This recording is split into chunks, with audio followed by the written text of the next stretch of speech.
Today we are reading from the Treasury of Bible Stories, Rhythmical Rhymes of Biblical Times, Bible Story Book.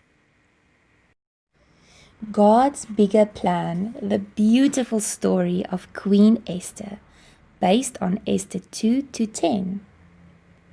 The king of the kingdom of Persia made known that he needed a queen who could fill the queen's throne.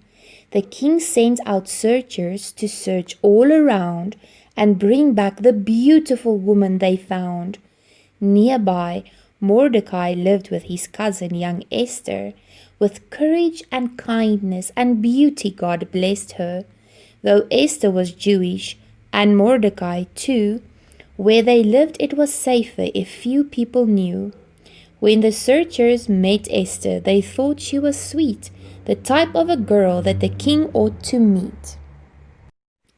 With maidens to help her to look at her best, she was powdered and pampered and painted and dressed. She was primped and perfumed and her hair done in curls. Then they placed her in line with the rest of the girls. The girls met the king, one by one, girl by girl, every girl like the last. The king's mind was a whirl. But Esther was sweeter than others he'd seen. The king thought that Esther might make a good queen, and that's just what happened. She'd passed every test. She'd won the queen's crown over all the rest. Now, Haman was known as the king's right-hand guy. The people all bowed as he strutted on by. They kneeled in respect, which made Haman feel great, but Mordecai wouldn't, which filled him with hate. And Haman was mean. He disliked every Jew, but Mordecai more than the others he knew. He schemed up a plan to make Mordecai crawl and once and for all do away with them all. So he went to the king with the plan that he had. He said, "King, there are people out there who are bad. The Jews are the worst. No, they're not very nice. Let's be rid of them all. That's my humble advice." The king trusted Haman, so he got his way. The king signed the law to make Jews go away. Now Mordecai heard about Haman's dark plot to get rid of the Jews, and it scared him a lot.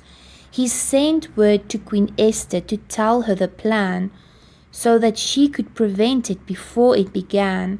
He said, "Go to the king. It's the right thing to do, or the Jews will be gone, which means you'll be gone too."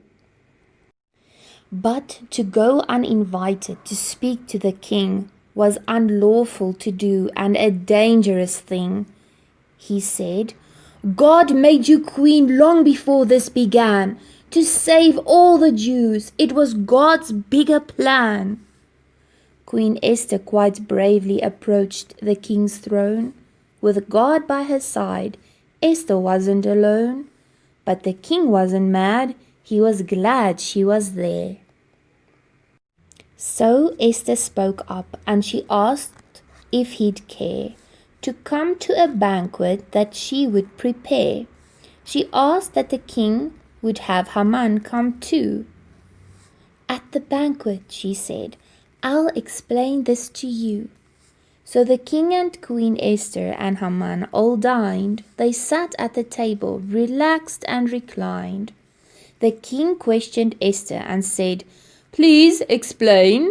She said, "Plans are in play that will cause my heart pain. My people and I are in danger, I fear. If the plans are not changed, we will all disappear." "Who planned such a sinister plot?" the king cried. Esther answered, "He's sitting right there, by your side." She pointed to Haman. His face went all white. The king was so mad, Haman trembled with fright. "Take Haman away," called the king to his men. So that's what they did. No one saw him again. Mean Haman had failed at his sinister plot. The Jews were still there, but Haman was not. So Mordecai stayed as the king's right-hand man, thanks to Esther believing in God's bigger plan.